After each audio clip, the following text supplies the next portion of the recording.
Okay, hello everyone. Welcome to Hunting for Silver Linings. Today is Tuesday, April the 13th, here in the Great Lakes region of the United States. I am the chapter director for Grand Rapids Startup Grind, and I'm joined with my colleague. We have Yorgo Katsanos. He is with Cubera International, and my co-host here with Hunting for Silver Linings. Today we're joined. We have a nice a veteran chapter director that I'm really excited to learn from today. Clark, thank you so much for joining us. It's a pleasure to be here. And I'm just so happy. Can you tell us what's the chapter that you founded? So in 2018, I founded Chongqing chapter, and Chongqing is a large place. It's not just a city, it's actually a whole region that they call a municipality in China. And the city center urban area is somewhere around 10 million people. So it's a mega city. And the whole municipality, which is around the size of West Virginia, is around 36 to 40 million people. I was explaining to Yorgo earlier this morning that the countries China, we have Pakistan, and India that have real strong networks of startup grind chapters and very interactive. And so we'll get into that. But first, I really want to learn a little bit about your personal background. We have the pleasure of being joined by your father, and who you already said is the source of your entrepreneurial endeavors and spirit. Yeah. So yeah. So I actually never thought I would be an entrepreneur until I kind of took the dive. I saw how hard my parents worked as restaurateurs and serial entrepreneurs. They've dabbled in marketing. My father founded a marketing company and also 3 different restaurants. And he's also a realtor and property management. And I just saw how hard it was to be an entrepreneur. And I thought, that ain't gonna happen. I wasn't ever planning to do it. And but after a internship in South America, so I had already lived in China for just over a year, and I knew I wanted to do something other than just teach English and be kind of an exotic specimen for the Chinese population. If you're ever been to a country where they don't see a lot of people that look different than them, you become very exotic quickly. So I moved back to the US, and then I looked for internships in my field, which was social movements and like the third sector, or charity work, whatever you want to call it, foundations. And I found one in it's a global movement, and they have a local movement in Bolivia. It's established as a foundation called Palabra Hecha Vida. And what they do is they started a drop-in center there. And this drop-in center serves women and families in the city slum outside of the capital, around the airport, called El Alto is the name of the city. And they realized that they needed to come up with an initiative, not really a program, but it turned out to be an enterprise, where a social enterprise. They didn't know what it was until they were actually doing it. And they train women and their adult children or teenage children how to make bags and sell bags online globally. So they have their own website, they have a marketplace, and that's called Suti Sani. And while I was doing that internship there in Bolivia, I thought, wow, this is a different kind of business that I never really fully experienced before. I mean, in college, I'd seen like 10,000 villages and these kinds of, little markets that go around and sell handy concept to another level, systematically train people, teach people how to, use different tools, not only the sewing machines, but also about fashion and about trends and social media, and how to actually build an online business and sell globally. So all the stages of this business. and then let their Bolivian co-founders kind of just take over. It was pretty cool to see that in action, and it inspired me. And I said, well, if I'm going to do something like this, maybe someday, where would I do it? And China just kept on coming back to my mind. So I thought, well, I'm more of a teacher than an entrepreneur. Let me try to start an English training company, maybe an English business school to help students go abroad, to prepare them for international business scene. And so that's what I did back in 2009 and 10. I went back to teach one more year and to kind of plan out and create a strategic plan with a Chinese business partner. And after looking at 3 different cities in Western China, because East Coast was already very saturated with this kind of programs and training schools, and what we call 2+2 programs, which is 2 years in one country, preparing and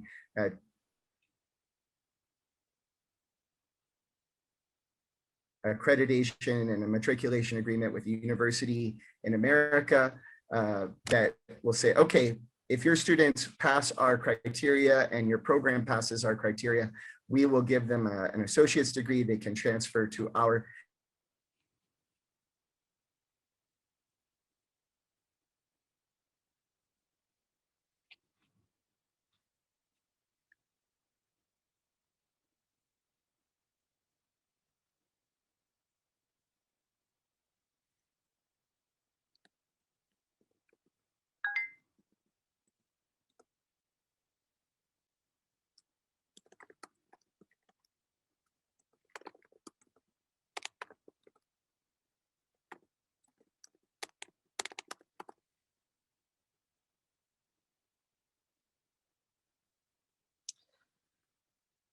So I just got a message from Clark on LinkedIn. He's going to try to rejoin.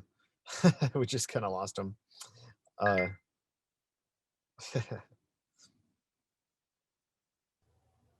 It is difficult to be communicating with China at this time of the day. I mean, everybody's using bandwidth, I assume, right? With the US Open, it's probably better to do such conversations very early in the morning or late at night. This is why I let the locals choose what time they want to do it.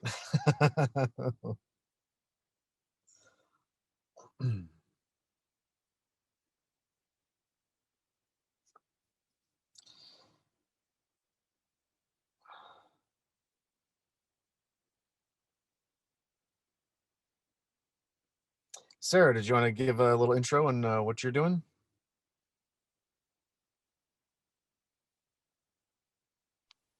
Were you speaking to me?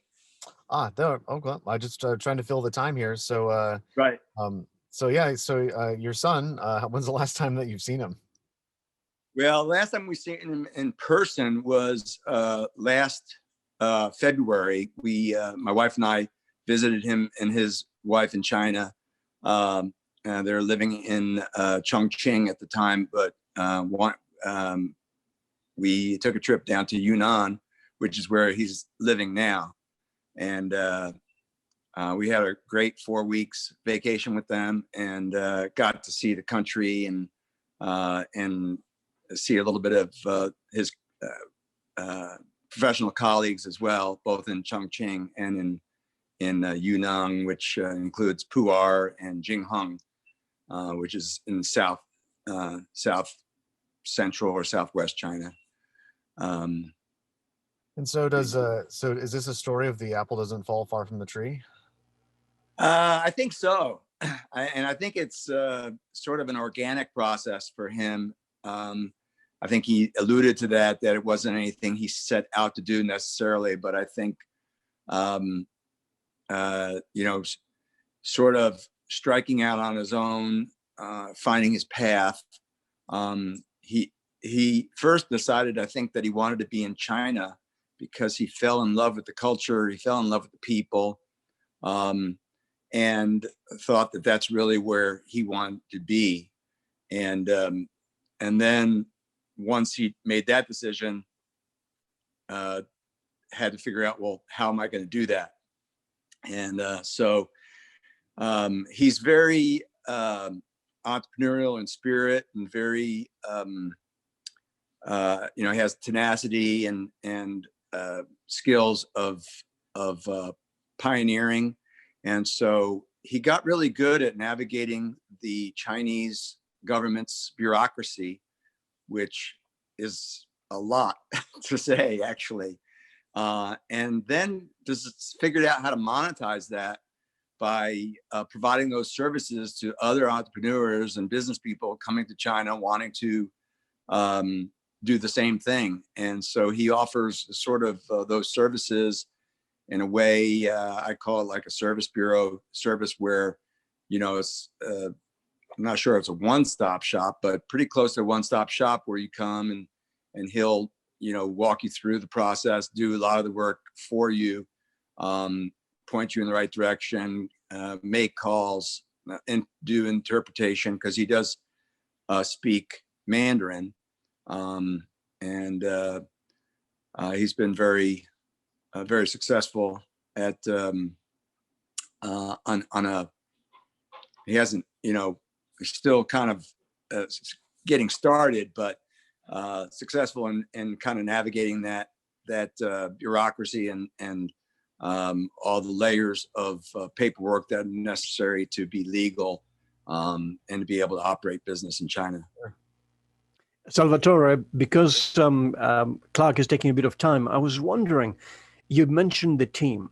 What we have discovered by talking to other chapter directors around the globe is that the mind frame of the chapter directors percolates through the team that they put in place, and Yes. very often is reflected in the composition of this team. Yes. So from what you have seen, how would you describe the team that Clark has put together? Well, it looks like maybe he's coming back on. He might be better to answer that question because I've only been able to see it from a distance. But he has assembled a number of interns that participate to help him in that level, and then other professional colleagues, both Chinese and expats. And to be honest, it's a little bit out of my, let's see, Clark, you come back on? Yeah, I'm back. Sorry, there was a DNS gateway failure. I had to flush the DNS server. Okay. One of the gentlemen has a question for you. I've been trying to carry on a conversation, but I'm a little bit out of the loop. So I'll let you answer. Would you mind asking that question again, sir? Yes, of course. Clark, one of the things that we've noticed is that the chapter director's mind frame is reflected in both the work they do, but also the team they bring to place in terms of innovation, in terms of capital access, in terms of growth, and so on and so forth. It is interesting to see that your choice to teach first and then create a business is very much reflected in your modus operandi. However, the team definitely makes a difference. So right, you're right. What kind of, I wouldn't say expertise, but if you were going to describe the key attributes of your team, how would you describe that? The team that I wish I had or the team that I have right now? The team that you have. Okay. I would say we are few. We are a team of 2 full-time people. We are no longer doing that business that I just described. The first co-founder and I, we separated, parted ways. And I would say we are experimenters. We are business experimenters. So what basically I mean by that is that we are tinkering. We are still in the product, product solution fit problem. We're still trying to figure out what's the best way we can solve the problem with the limited budget that we have, and how can we accomplish this, because we can't we can't seem to compete with the larger players that have huge marketing campaigns, huge deep pockets to pay third-party professors and other, lecturers and mentors. So we've come up with an idea, and we're still in the problem solution phase of this idea as we pivot. So I lost my co-founder due to different issues that we had, and chalked it up to inexperience and learning. And I decided to go out on my own and started a wholly foreign-owned company instead of a partnership company, learning this new model. I've been in the past 3 or 4 years, I've been offering business landing services to entrepreneurs and also scale up services, or, some people might call it similar to growth hacking, but it's more just understanding Chinese social media and understanding international social media, as well as other tools that service providers and brands can use to get more exposure and help them to reach new audiences. And in the meantime, trying to figure out how to help them with their talent problems. So originally, the problem that we had that we were trying to work on was kids in China, they don't speak enough English. But actually what we're really coming up against is that kids or college students or recent graduates, they're not prepared enough for ever intercultural, international, global landscape. And they can't get the jobs that they would like. They can't become the successful managers in top companies that expand to Western China, top corporates, and they can't even start their own businesses and hang on because they're not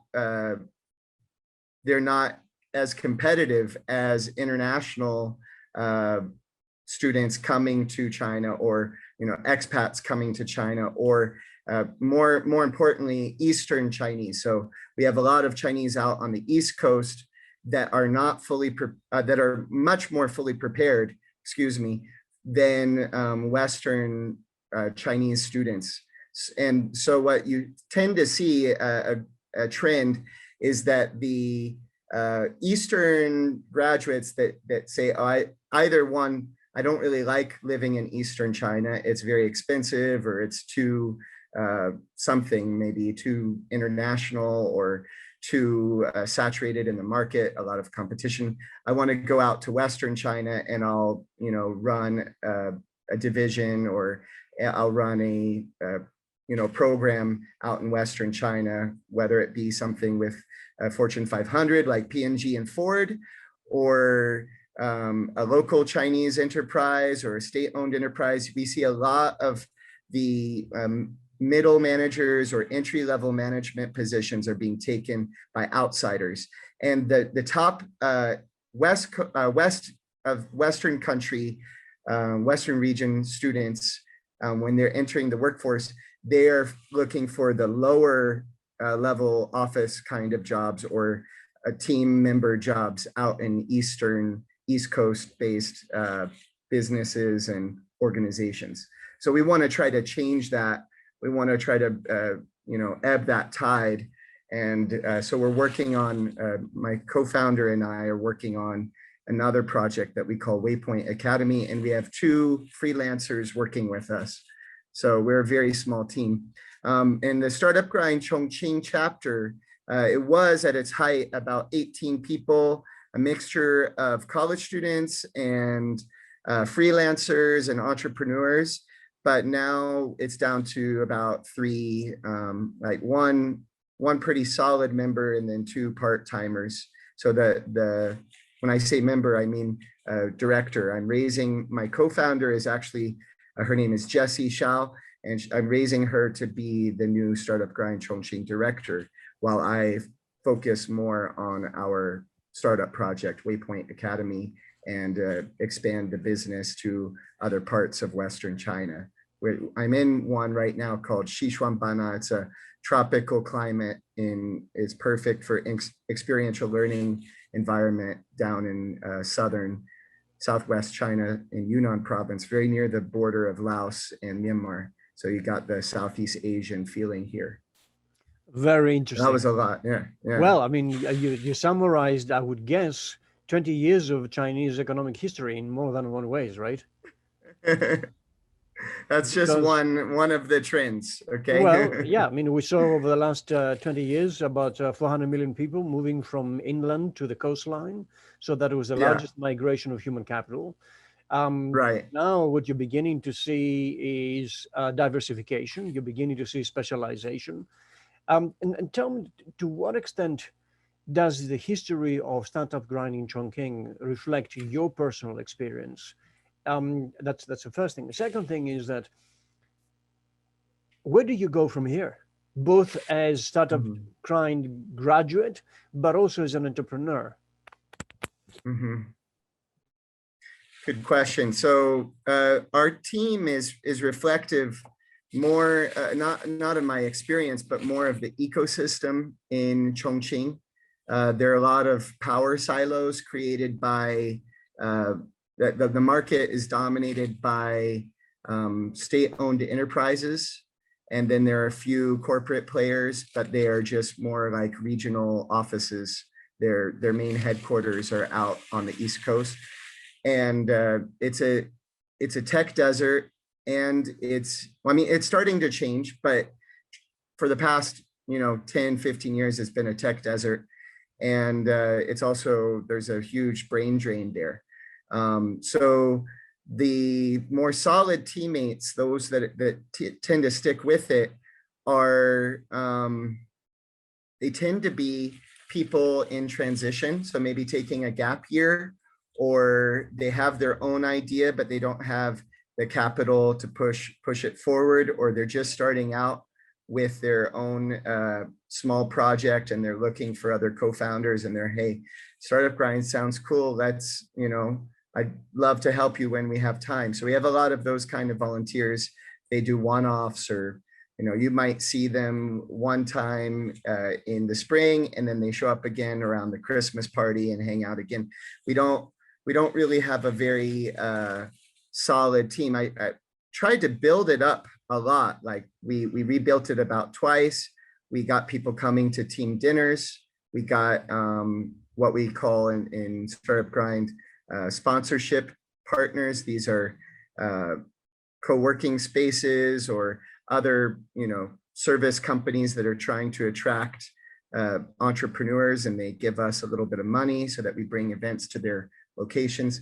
So we're successful in getting that. And then what tends to happen is there's a break. There's a lot of holiday periods in China. We have a 10-day holiday around the Chinese New Year. There's a 7 to 8-day holiday in October holiday. And then there's a summer break holiday when a lot of teachers, a lot of these foreign entrepreneurs, and also the Chinese volunteers are English related major people. Okay, and that might have to do with me being a teacher, but I think it also has to do with the economy, that if you speak English well and you want to be involved in these kind of activities, you're also a great target for the English schools. If anybody like myself who has a LinkedIn profile in Western China or anywhere in China, you're going to get like a recruiter message every day, maybe 5 times a week on your LinkedIn. Oh, do you want a job at our English school? There are just hundreds of these job opportunities. So what tends to happen is during those summer breaks or winter breaks or fall breaks, spring breaks, people start to do a sprint in their own business, or they get offered some great opportunity and they take that and they send us a message. Hey guys, it's been a great run. Let's do this again sometime. But it was great, and let me know if I can help you. So we have a high turnover rate, and I think that's true for a lot of English schools as well. English training schools, or what we could call learning cram schools. So they're not just English schools, but they're cramming other skills for their students and basically helping them cram for exams or new opportunities that they want to take, whether it's studying abroad or something else. Is that it's similar to the restaurant business, actually, where I've heard my parents describe running a restaurant, a crew of restaurant staff is like running a pirate ship. You take on these scallywags. They might be with you for a season, and then they get what they wanted, and then they go on to doing something else. So yeah, that's how it feels in our Startup Grind chapter, to be honest. Even though they're not rough, ragged sea dogs, they're definitely people that turn over very quickly, usually because they upskill. And once they upskill, they get this great opportunity, or they choose to complete more further studies in another part of China or in the West. And where do I go from here? So yeah, like the reason why I'm choosing to take a step back from Startup Grind is because I've made a move, first of all, with my family, and Startup Grind Chongqing is in good hands. And I need to spend more time with my family, with my wife, Michelle. She's very important to me. And I want to be able to focus on that while I'm working on these two new startup projects. One here in Yunnan, which is an experiential learning program called, we're going to call it BU. Okay, thanks, Corey. Thank you. See you soon. It's a project-based learning, helping young students to upskill through entrepreneurship activities, but also STEAM activities and nature conservation activities. So that's why I chose, this part of the country where the weather is always nice and there's a beautiful tropical rainforest environment and mountains all around you. And then we'll do the Waypoint Academy based in Chongqing, but that's an online to offline, what we call a pre-MBA or a master's preparation, English-based, project-based learning program attached with, some short-term internship-like projects for founders that need extra teammates, but they don't have the resources to hire them. And these teammates are these college students that want to upskill for a season, but they need some new skills, some recommendation, so that they can then apply for a master's program out east or in a Western country like the United States. Or they might even choose, hey, I learned something new about smart business experiments. I learned something about how to understand the ecosystem, how to grow and start to scale a business. Now I'm ready to start my own business because I have this idea and I know now from a little bit of experience. So that's kind of where we're going with it. So we've kind of made a full circle, starting with trying to do more of an academic approach company to more of a entrepreneur project-based learning kind of model. So we're still tweaking it with product market fit, product solution fit, or idea, a problem solution fit. So essentially, you're using the educational experience as a foundation to do both high-level HR, but also add business-related expertise on an ad hoc basis, correct? Right, that's correct. That's very much what it is. Okay, that is a very interesting niche, because what we're noticing is that, and I'm sure you must have noticed it as well, during the pandemic, colleges and universities throughout the world had to close down, which meant education became very much a tailor-made individualistic, right? Right. And it is now up to the individual, and it has always been this way. The stronghold that higher institutions of education and learning used to hold and no longer applies. So that gives you the opportunity to move ahead in whatever direction you want to go. That's right. That's right. So that's what we found, actually, is that a lot of these students, they want a more customized experience. They don't just want something that's made for the masses. They want some extra care in their mentorship experience. Interesting. While you were trying to reconnect, I was talking with Salvatore, and he mentioned the difficulties that you must have had with the Chinese administration, bureaucracy, and so on and so forth.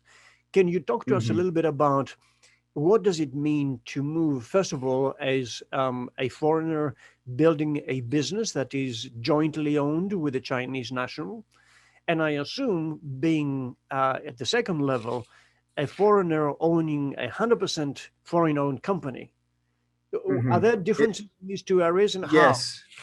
Yeah, there are a lot of differences. I recommend for any foreigner coming to China, if you're going to be in the service industry and you're going to start with an idea and you have, some freelancing skills, whether it's, something that you could sell on Fiverr or something that you could, start with just one client.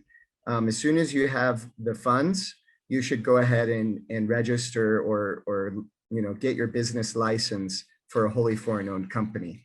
The difference is that you get 100% say about what direction your company is going, and you won't have to navigate as carefully the troubled waters of what I would call the sensitive relationship power and soft power structures that exist in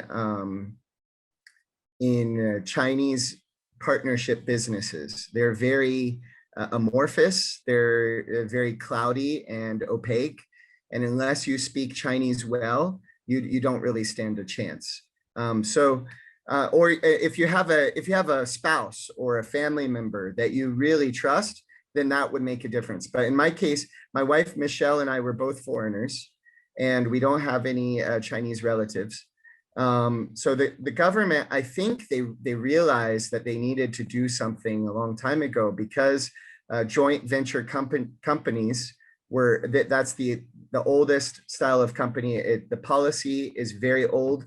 When China first opened up with Deng Xiaoping, it was the first model that they used, and it's worked, but it's very complicated and very costly in terms of legal fees and contracts and mechanisms that you have to put in place to protect your share, to protect your investment interest. Even if you are a 50-50 company, the way that Chinese do business is very different from how we set up businesses. Like in the States, the legal representative or the owner's signature is really basically, and all of the passcodes and passwords for different bank accounts and such. It's the security measures that you have in place.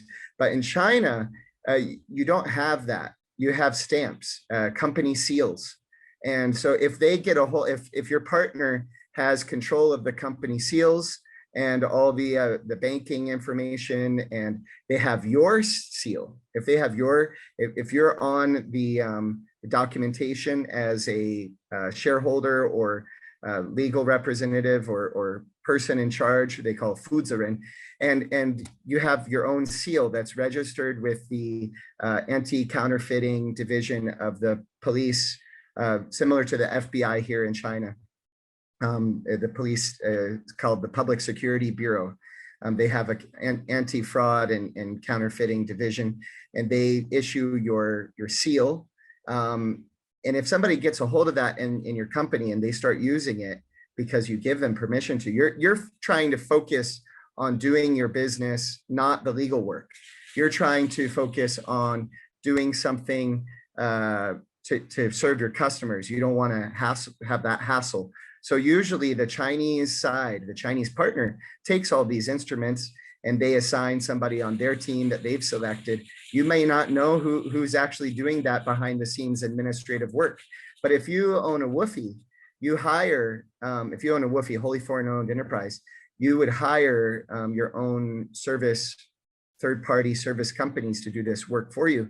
And legally, they're bound by contracts that you can review, that you and your team can look at. You can always know where your stamp is, and you can build trust that way from more of a way where you are more in control of the processes. And it might be a little bit tougher at first because you're learning a lot. It's a steep learning curve. But once you get past the first year or so, and you know which providers are the good ones to use, reputable ones, then you're going to find it a lot more smooth process.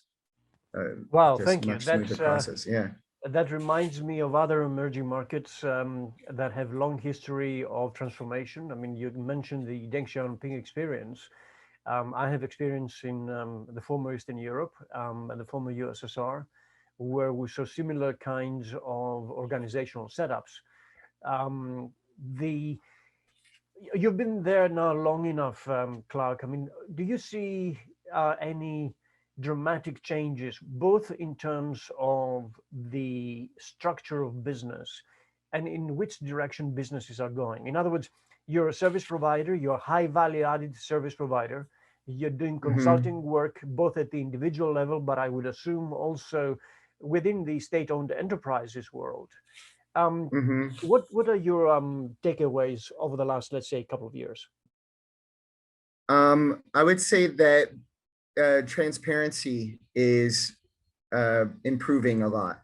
So, and also that you see this strange tide of loosening up and tightening down, loosening up and tightening down.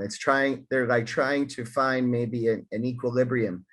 But most recently on this most recent tide, there has been a tightening down on I would say foreign business people that are more fly by night kind of people that don't really care. They're trying to make a quick buck, or even Chinese. So they're getting caught, paying off people under the table. There's a huge anti-corruption campaign being put forth by the president or the chairman right now, Mr. Xi and his people.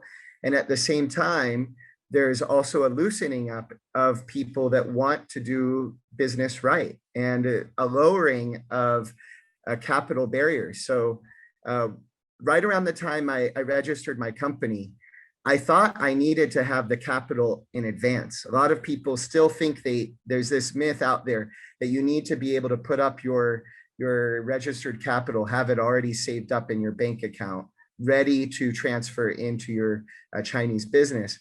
But now that barrier has been completely removed. The government is giving people a 10-year grace period. You sign up for it when you register your business. You have 10 years to bring it in. You can bring it in waves or in portions. And this is really good for small business people. You also see a lot of drive in the government at all levels, local, provincial, and national, for young entrepreneurs and their solutions, their minds, their technologies. There's a lot more investment opportunities or funding opportunities for young entrepreneurs. They don't even need to register their business if they have a great idea and they have fees. They have maybe a preliminary feasibility study and a strategic business plan, and they submit that to the authorities. They can get what's called an Entrepreneurship Visa. This only started as a pilot program in Shanghai, Shenzhen, Beijing, but now Chongqing and other cities around China are also allowing this. It's an actual visa or residence permit classification. So you don't even have to leave China to get a residence permit. You used to be able, I think maybe part of COVID, but also there's been a change in policy. Why make these young entrepreneurs that want to help China, why give them an extra step or hurdle to having to go back to their home country, spending a lot of money on the airfare and then the agent work and then the trouble at the embassy, when they're already here, they've already studied here, maybe they've studied Chinese for a while, or maybe they got their bachelor or their master's degree. So there's so many master's degree programs and university programs in China for young entrepreneurs. These are people under 30 usually. They can come to China and get started. So, That is very and interesting. also, yeah, That China, yeah, from what you're describing, is using education and entrepreneurship the way it used to be in the US in the 50s, 60s, and 70s. right, The attracting brains, attracting right. innovation. Um, can you talk to us a little bit more? Because you're segueing into another area that has been very interesting to us, namely, where does the capital come from?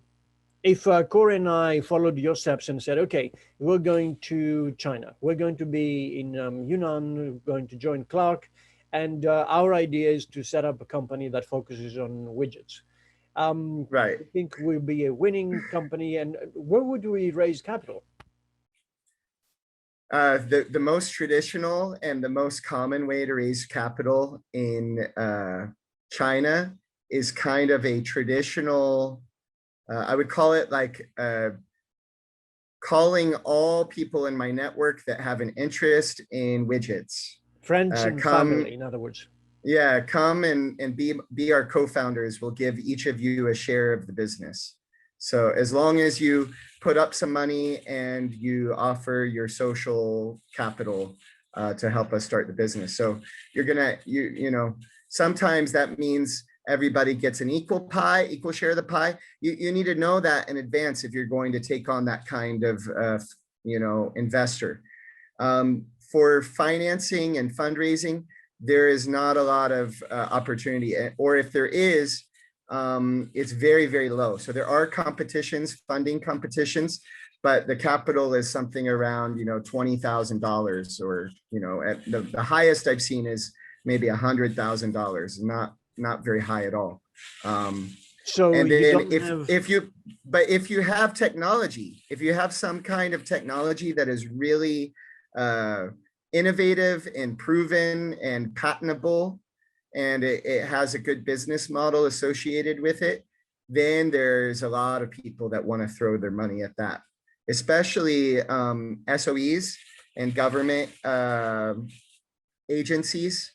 There are actually tech transfer divisions of foreign affairs and development zones in China. Some of them will help you get some investment, but most of them just focus on helping you get free land and also some tax credits. So for the first, you know, you'll have to build your own facility, your own manufacturing facility, or you'll have to renovate your own office space. You'll just basically get an empty lot of land, or a huge empty office, you know, like a corridor, looks like a concrete with pillars, like a concrete cave with windows, and you have to put in the walls and the floor and everything, the drop down ceiling, whatever you want to do, you have to fund that yourself. But once you're up and running,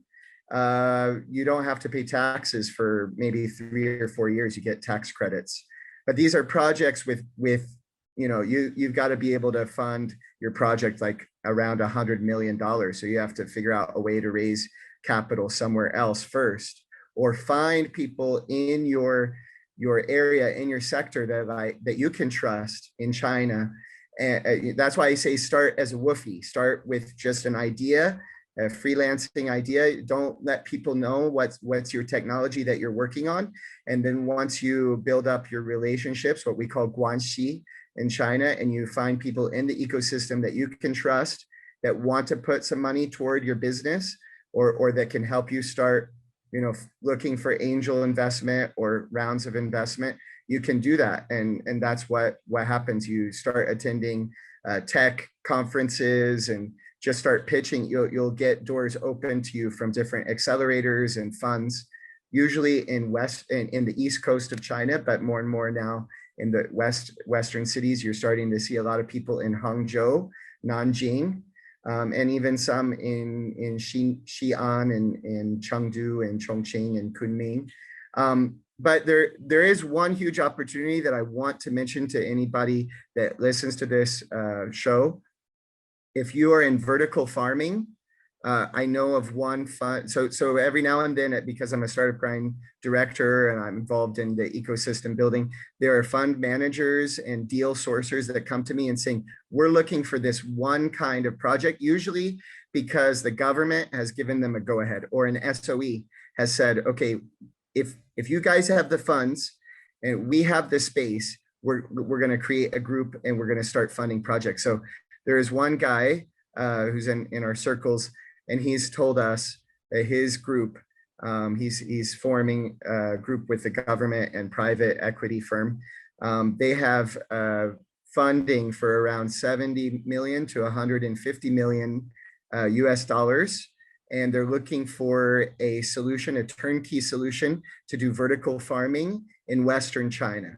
So this is taking a crop that they have actually already identified. They can't tell us because they're working on patenting that crop right now, that particular species, but they will give it to the company to use. They'll be the first to market. And they need to be a company, a firm that can design, construct, and operate. So they need to have experience in all levels. They don't need to bring everyone to the table from their market, whether they're in the United States or Europe or somewhere else. We can help them. That is my team and other people in our ecosystem. We can help them find people to round out their consortium. But these kind of activities happen all the time, where somebody comes to me and says, do you know anybody doing this? Because if you do, we have money for them. Very interesting. Thank you. Thank you. Yeah. So you have an ecosystem of angel investors that is both within the SOE environment, the state-owned enterprises, but also beyond that. Additional sources of capital would come from accelerators and incubators that are beginning to grow in significance. Do you see That's right. the universities playing a big role? Do you see capital and ideas coming from even business schools within universities or reputable universities?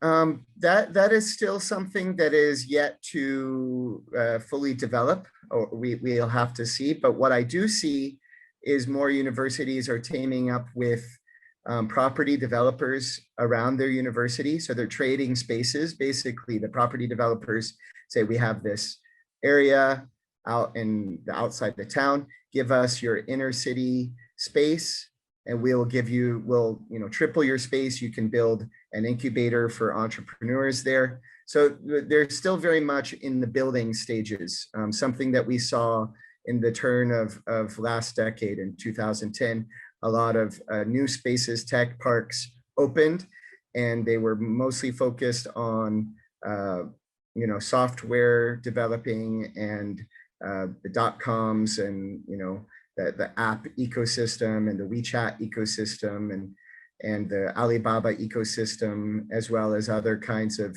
high tech around this kind of soft innovation. And now that's kind of fizzling out because they built way too much space and they're empty still. Most of those tech parks are still at like 20 to 30% capacity in at least in Chongqing and other Western cities that I've been to. So they're trying to figure out ways to fill them. So they're thinking, well, maybe university students are the way to do this. Let's bring our space closer to the university and try to encourage entrepreneurs from university to get in on this trend. But what I see a huge lack in, and I don't know when it's going to be solved because seems to not be very much interest in solving it, is the content problem. There is a huge lack of offline targeted educational content for young entrepreneurs and startups. A lot of the incubators, they don't have enough leaders that actually know what they're doing, that actually know how to mentor young entrepreneurs, how to help a founder connect with an innovator, how to help a CEO actually become a CEO, or help a young business development team to go from 1 to 10. There's just not enough content. When you go to these offline spaces to see what they're doing, they're still teaching traditional trade. They're still teaching how to trade on Alibaba, or how to sell a like a multi-level marketing campaign, like with Avon or Amway or something like that. It's really, it takes time for the evolution of the business model to come through, right? Right. We were still there, usually, and most of the older ways of doing business coexist for some time before they're completely replaced. I mean, look for how long we have had two-stroke cars, four-stroke cars, and now electricity vehicles or electrically powered vehicles. I mean, it takes a long time. But you bring in a very interesting point, namely experience. Mm-hmm. The Chinese, in my experience, have always paid attention to experience, to the idea of giving back. How has this been able to help your business? Yeah, so I think once we catch people's attention and they see that we care more about impact, care more about helping other players, they have two reactions. One, how do you make money? But two, they say, well, if you have the ability, we would like you to help us with this. Do you want to join us on this project or this venture? What we're trying to get towards is actually an MVP that's minimum viable product, that players at a government level or at a investment level will say, you know what, that's really what we need. We would like to support you in that. So I've noticed that with other companies a little further along, maybe 5 or 10 years ahead of us, they get those kind of opportunities that land in their laps. So yeah, we would like to see that. Some people have taken risk on me before, and our team, and we had to learn through some mistakes. So we've already had a few of those, but we hope that we get more opportunities like that in the future. Thank you for all this really, really focused insight. We're coming towards the top of the hour here, and I will slowly start wrapping up our conversation. But before I do that, first of all, key points, key takeaways over the last 12 months. Here in the West, just like in every other part of the world, we've seen the good, the bad, and the ugly. It has been both an educational experience, but also a humbling experience.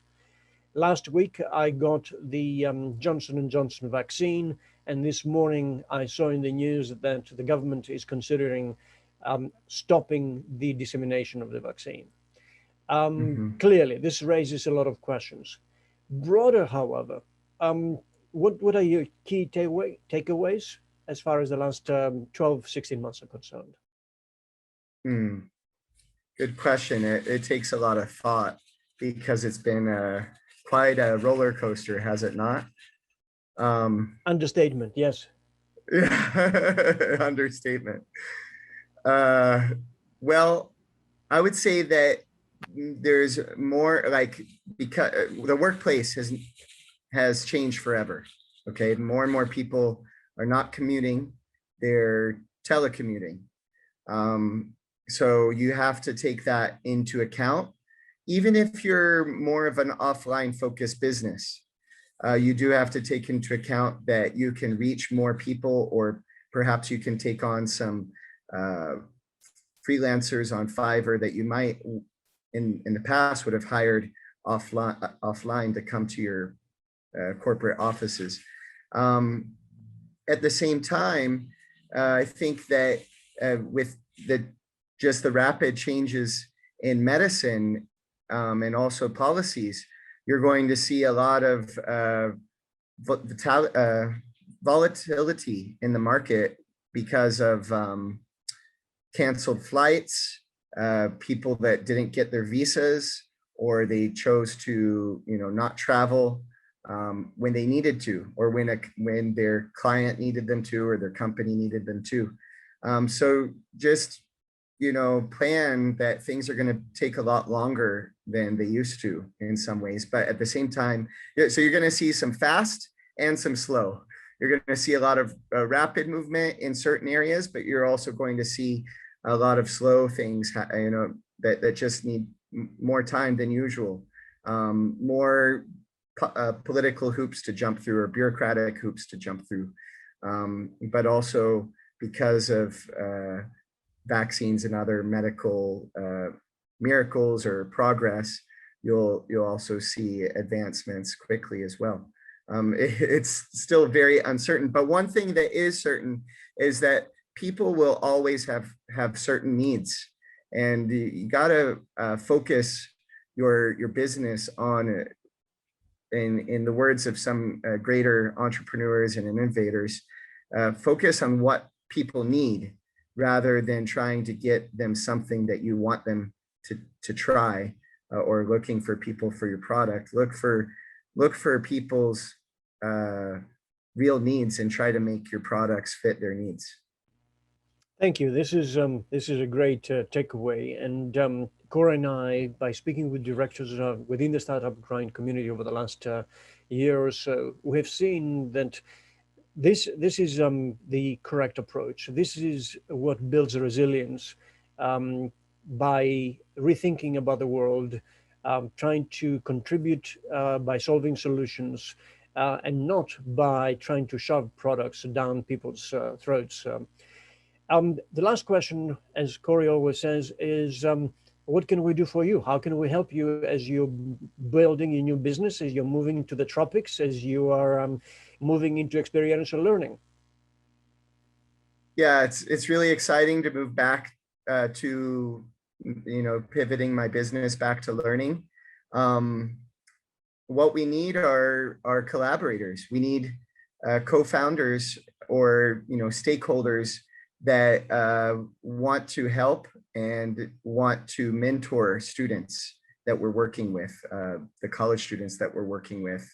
If they're people that want to help us with connecting us to partners, if people have software solutions that are related to learning that have a place in the Chinese market, then please, get in touch with me. And if you want to bring your product to learning centers or the learning services industry in China, I can help you. We can start to look for partners or ways, inroads to get your products here for our market, for our community.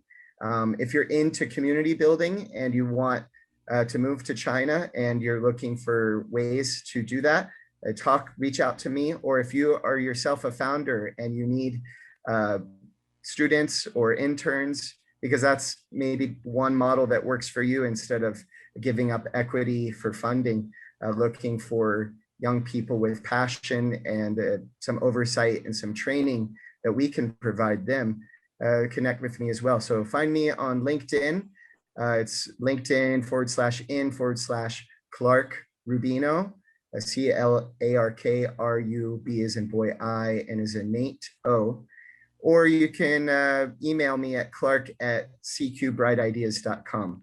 That's our website, cqbrightedeas.com. Please cheer me on and I will cheer you on, so we can be each other's cheerleaders. Clark, what a wonderful, wonderful opportunity to meet you and hear about your experience in China, the work you're doing.